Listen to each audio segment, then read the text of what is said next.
শ্রেষ্ঠ হবার প্রতিক্রিয়া।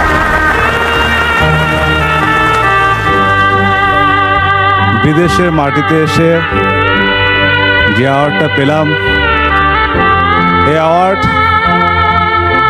আপনারা রায় দিয়েছেন বলেই আমি এই অ্যাওয়ার্ড পেয়েছি।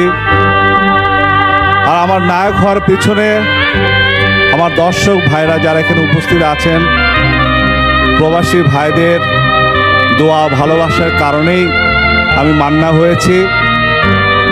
সেই সাথে ধন্যবাদ জানাচ্ছি আমার শ্রদ্ধেয় বড় ভাই আফজাল ভাইকে, ধন্যবাদ জানাচ্ছি বাংলাদেশ